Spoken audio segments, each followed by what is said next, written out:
Le résultat, ça a été qu'à la fin de la grande section, on ne savait pas si elle avait acquis des compétences scolaires suffisantes pour aller en CP. Alors la solution, c'était l'hôpital de jour. L'hôpital de jour, en fait, un enfant handicapé en hôpital de jour, il y a quand même des parties éducatives, hein, mais la plupart du temps, il fait quand même plutôt des activités que j'appelle crotte de nez, c'est-à-dire des trucs occupationnels. Et puis, il y a la directrice de l'école qui a dit, mais sinon, on peut tenter un CP avec AVS. Alors là, waouh, tu te dis, waouh, ça y est, mon enfant, il va pouvoir être scolarisé, il va être accompagné par quelqu'un, ça va être génial. Et puis, bah, la rentrée de CP arrive, et puis la personne qui devait être recrutée, elle n'est pas là.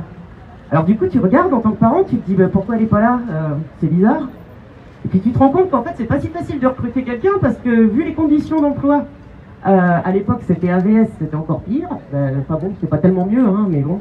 Voilà, c'est-à-dire que du coup, tu découvres que c'est un emploi réservé aux personnes qui sont déjà en situation de précarité et qui les maintient dedans. C'est-à-dire que ils ont maximum 2 ans de contrat à l'époque, maintenant c'est 6 ans, enfin 3 ans renouvelables.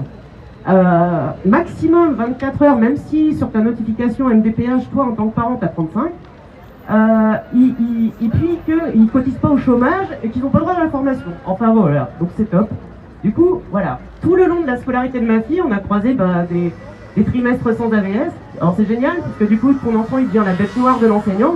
Ou alors, si l'enseignant est vraiment super attentif au handicap, de toute façon, il ne peut pas l'accompagner comme l'enfant a besoin d'être accompagné. Ma fille, elle est autiste, elle a besoin d'un accompagnement spécifique.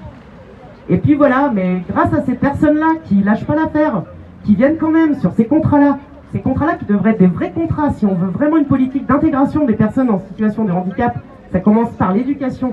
Et ces personnes-là sont hyper importantes pour nous en tant que parents. Parce que moi, du coup, je me suis arrêtée de travailler 7 ans pour pouvoir faire tous les accompagnements qui manquaient quand les personnes n'étaient pas là. Enfin bref.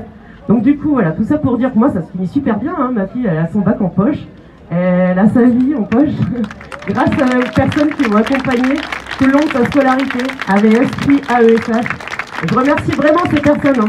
Ça m'est arrivé d'avoir quelqu'un qui était génial. Et au bout de 2 mois, elle a été obligée d'arrêter son contrat parce que ça lui coûtait trop cher de venir travailler. Elle habitait à 30 bornes de l'école et elle avait des enfants à faire garder. Donc elle ne pouvait pas travailler. Voilà. Donc elle est partie et ma fille a fini son année sans accompagnant.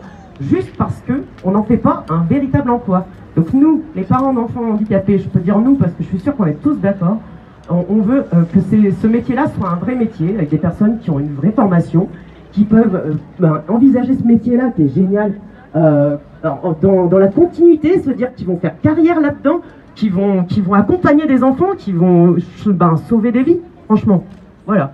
Merci.